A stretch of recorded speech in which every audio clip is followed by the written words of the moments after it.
Alright guys, super quick before I get into the actual video, the only reason this is going up today and not Monday, there's no Boruto episode today. Also, with that being said, I did do some playtests at the end, but unfortunately the video corrupted and I don't have time to go back and re-record them at this point. So, we don't have those. I do apologize about that. I talk about it in the video, but we don't have them. I'm sorry. But also, this was my first deck profile back, and after rewatching it, I kind of feel a little bit, not so excited about it, but I just want to get it out there, because the deck's going to be getting edited here soon anyway. So that being said, I'm going to let you all go into the intro, and then into the actual intro. So sorry this was interrupting, but have fun. Hope y'all like it. Hey, what's up guys? Andy here, and today I am finally going over my Shaddoll Train 2019 deck profile. We've got a lot of stuff to talk about. This is the current final form of the deck I'm playing. I went out and played with some buddies. I played against Orcus, Sky Strikers, Stun decks, World Chalice, so I kind of know some of the meta and some of the more rogue decks that I could be competing against, but I tweaked the deck a little bit, and I think I'm ready to give you all the first draft of this deck. If y'all been keeping up with the channel at all, I actually quit playing Yu-Gi-Oh! For the longest time. I was just done with the game. I had just got done building ABC, and the very next day after the cards came in, Ancient Fairy got hit, and I kind of just gave up. I was like, damn it, fuck. So, it was just one of those times I'm like, okay, maybe it's time to just try again and go back to the original OG Shaddoll trains. Now, the deck is a lot different now because it can actually function without an Express Knight. So, that's really cool. But yeah, let's get right into this review, and we'll see what you all think about my choices and what I should change, because there are a few cards I'm on the fence about. But after that, Dueling Book has a cool new feature where you can actually do test hands and stuff, and we'll check that out and see what we can do here. So yeah, with that being said, let's go ahead and get right into the video. If y'all do enjoy, don't forget to like, comment, and subscribe.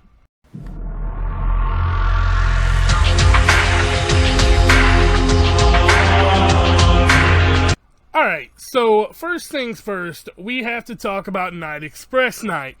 This card, if you're playing Shaddoll Trains, is probably always going to be a 3-of. It's just a generic little normal summon that pops off all your plays. You don't have to tribute summon him. Of course, he does go to 0 attack, but you're just going to be using him as XYZ fodder regardless, so it kind of doesn't even matter. But we then cut into the next card, Heavy Freight Train Daracrane. This is a free pop, basically, even though it's called by the grave being a card. It kind of never goes off anymore, but it's still good to have because it's an automatic special summon when you summon any Earth machine monster when it's normal or special, so then you can special summon this straight from hand, so it's really good to have. Then we get into the kind of newer stuff, which this isn't super new, but it's still newer than back when I actually played the deck at Regionals. So this is Super Express Bullet Train. Basically, if you control nothing but Earth machine monsters, you can special summon him from hand, and he cannot declare an attack unless you send 2 other cards you control to the graveyard, but you're not really attacking with him. He's just either going to be used as an attack 3000 to kind of be like, okay opponent, what do you got to get over this, buddy? Even though every deck has 1000 negates and pops now, so it doesn't really matter. But we're not gonna get into that. So it's just a generic another rank 10 that just really helps the deck function. And now we're gonna get into the cool stuff. So Flying Pegasus, I played this at 2 in my main build for a long time. Not because it wasn't a good card, but because I only had 2, and I wasn't going to spend more money on the game, because I legit got it back in the game for Alex's bachelor party for one night. That was it. So I wasn't going to spend a lot of money on the deck. And this card is just absolutely nuts. So basically when it's normal or special summoned, you get to target 1 Earth machine monster in your graveyard, except, of course, Flying Pegasus, which you're never going to want to target him anyway. You're going to want one of your level 10s, and you can special summon in defense position. It negates his effect. Kind of helps out Express Knight to an extent, I guess, even though he is in defense, it doesn't really matter. And basically, you can target one other face-up monster you control, and they can they can combine together to make one set level. So, let's say I special summon Express Knight from the grave with this effect, then I can make them both level 10, that way I can go into a ranked play. So, ranked, an XYZ play. My terminology is all off, guys. Like I said, I've been out of the game for a hot minute. I just got back, like, last week, where you all seen the deck profiles. So, yeah. Moving on, Ruffian Railcar. I feel like this is a really weird set to be playing 3 at. I don't know how I feel about it 100%. I have bricked on it once. Just one time, though. So, I mean, that's playtesting online, not, like, against real people, because I obviously don't have the full deck built this way. But, yeah, the cards are in the mail, though, so I'm about to find out really quick against Charles how, Orcus can fuck me up real nice. But, 3 Railcar, I mean, I feel like it's a brick, but then again, I've only bricked once, and I've been playing a decent amount. So, I don't think it's bad, to be honest. I kind of want to put it to 2, but for right now, I kind of feel like, unless maybe like an Ogre, I don't really need anything. I could still run the Kaiju package, but the Kaiju package is legit just, it's good, but like, it's not great because I brick off of them kind of easy.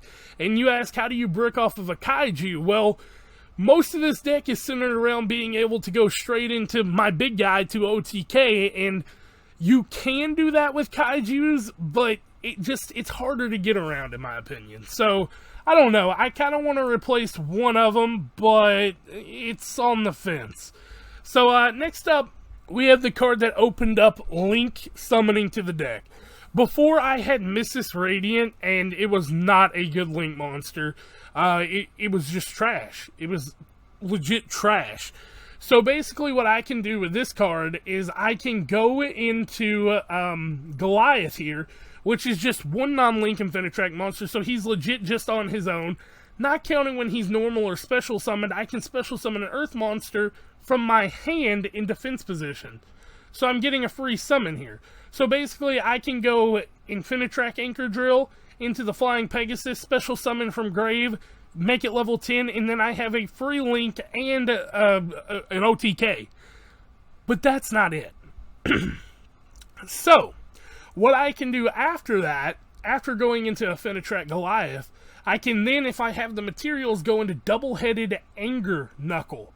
And with that, I can not only equip this card, let's look at it right here, I can equip it to my big train, and he can basically, this card cannot be destroyed by card effects. So he just gets an extra little boost to his already 6,000 attack and just a power tank, and along with the free pop if I've got Freight Train on him. Really good stuff. But, yeah, this card is absolute nuts and has helped the deck out insanely. I just found out about this card when I got back, and I'm like, how have I not been playing it? But then we get into the 3 Ash. Ash is a card that I still think is very good, but the deck needs it because it's a second turn deck, you know? But, like, then again, it's just like,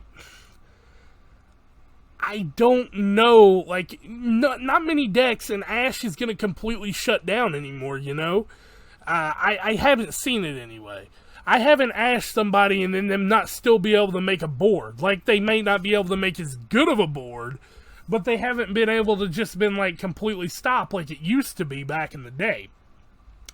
Moving past that, the biggest change, the Shaddoll package. We went from running 6, maybe 6 or 7 in the very first build of this deck. At least I did anyway, because I was a retard. But all the way down to 2 now.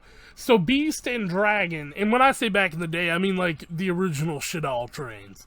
But yeah, Beast and Dragon are all you need anymore, because Beast is the free draw. I chose him over the other ones because it's a free draw. You're getting a free card here. And then Dragon just for the back row pop, because this deck has a terrible time against back row and hand traps. But we'll get into that in a minute. But next up, the 3 Switchyard. If you're not playing this card in Shaddoll Trains, you're not playing it right.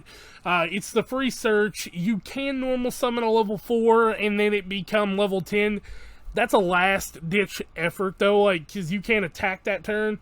So it's like, well, you can, but your opponent doesn't take battle damage. So it's just like, is it worth it? Then again, it's kind of worth it. Because, like, if you can't do anything else, you go into this, you still could get your full playoff with Goliath and everything and double-headed anchor. And you can just sit there and basically wait till the next turn. But that's very, very rare to have to do with the deck right now. And then we get into Urgent Schedule, not Super Schedule, that one's garbage. But Urgent Schedule is basically it's not the best card in the deck, I'm not going to say that, but it is the best protection. You can use this card if you don't open good. You can use this card for secondary turns if your opponent busts your board if you have to go first. And on top of that, it's just an overall really good card. You can basically special summon a level 4 or lower and a level 5 or higher Earth monster, and that's normally going to be either your Infinitrack or your Flying Pegasus, and their effects are negated, but then you can just special summon right here, and then, like, you're still good. You're still good, because you still have level 10 on board. Even though you kind of got, you got the Flying Pegasus if you're out of the Infinitrack, but still good card nonetheless. We move on to the Shaddoll Fusion. I'm still running this at 3. I still feel like this card has to be at 3, even though you're only running 2 Shaddoll monsters. The free Shekinaiga here is really good. Plus, if you open decent enough, you can go Winda. You really can. Like, it's an option. You can go Winda here. But, I don't know. I'm not sure entirely on it. I haven't got to use Winda since I started playing the deck again, but it's still such a good card, you kind of have to have it. Next up, Called by the Grave. This card is really good for this deck because we cannot really fight much of the hand trap stuff. We can't fight, like, stuff going off in grave. We have no negates, really, other than if we go into 81, and that's not negating, that's just protecting himself. So it's such a good card for that factor, but then again, it's one of those cards to where I'm not entirely sure on yet. I kind of want to bring it down to 2, but I don't have anything really I can replace in it. And next up, Twin Twister. This deck has terrible time with back row, like I said, so just get rid of them. Plus, we get the free discard for the rail car, so, I mean, you know, what can you do? The one Terraforming, you don't really need the card anymore, but it just gets a card out of the deck, and if you brick, you can go into Switchyard, so it's a double head thing right there. Next up, Monster Reborn. It extends plays. I don't really like it in the deck anymore. I used to live and die by these 2 cards, because, like, I'm a nostalgic old school player, but Monster Reborn and Regeki, they're not the best anymore, but I just don't have anything I've really found that I want to put in yet to, like, go against it. Like, I could easily be main decking some of the side deck cards and it'd be okay, but then again, it's just like, if you do, you're fucked. If you don't, you're fucked. So, I don't know. I'm really digging the Monster Reborn, like, just going over, but I tend to screw myself with that because I overextend, but whatever. Regeki, yet again, just bust a board. What can you do? It's there, but it's not the same as it used to be back in the day. Next up, though, we have our extra deck. I run 2 Shekinaiga. I've never went into the second one, so this can easily be replaced, but then again, it is just good to have. Winda, on the other hand, is a card that I've not went into, like I said, but I will not take this out of the deck. This card has to be in the deck for the sheer fact that it's it's one of those cards that it's like, you have to have. And I know if I go into Winda, I'm locked, basically, because I have to use both of my Shaddolls. I can't do anything else. So after that, my other 2 Shaddoll fusions and my Shekinagas are useless, so what can you really do, to be honest? It's just such a good card to be able to stop and hold. And if you're ever going first, it's probably the play to make. Next up, we have 181. You used to play this boy at 3, but now he's the side fiddle. So you play him at 1. He's still a good card to sit on if you have to, but it doesn't happen like that as much as it used to. Next up, we've got the Rail Cannon Gustav Max. This is the heart and soul of the deck. So basically, you will detach for deal 2,000 damage. Normally, Freight Train will pop something, and then you'll go overlay into the Super Dreadnought Rail Cannon Juggernaut Libre, and then you'll attack for game. Hopefully, that's the best case scenario. Now, I play these 2 and 2. I've seen a lot of other people playing 1 and 1. I have been screwed over on this numerous times. I play 2. For the simple fact, if the first one goes down, I've always got a backup. Now, next up, the Spider Package. It's not as good as it used to be. I still love the Spider Package, though, so I'm still playing it until I find something that maybe I like better. But for our Link monsters, we've kind of already talked about Double-Headed Anger Knuckle and Goliath, so not really too much to talk about there. They actually just came in the mail today, and I'm really excited. But yeah, next up, we also got a card that came in today, Pentastag. Now, I've never used it, but if my opponent is setting on defensive monster, I assume Subterrors would be the deck to use this on, even though I don't know too much about them anymore. I forgot everything they do. I think they're just like a Shaddoll deck, kind of, where they like their flip effects. But if your linked monster attacks a defense position monster, inflict piercing damage. So, 6,000 attack, over tank the defense monster, and they lose damage. So, or they lose the game. If they've got like 2 set face downs that don't have a lot of defense, boom, boom, game. But yeah, with all that being said, guys, the side deck isn't good at all. Standard Nibiru. I did not order this card yet because I kind of want to see how it goes before I do. I did get the Lancias in today, and I feel like Lancia is going to be a good card to have. The Kaiju package, like I was saying, I love Kaijus, but it doesn't work in this deck unless I'm playing against a certain match. And then this, Cleefort Genius, which this is only in the side deck because I am still debating on whether I want to take the Shek out, the second Shek for it. I haven't had a chance to use it online, but when me and Charles were dueling, he said that would be the play that I can't remember what it was, but he said I would have needed Cleefort Genius for the deck for that play to have worked, and I could have won the game.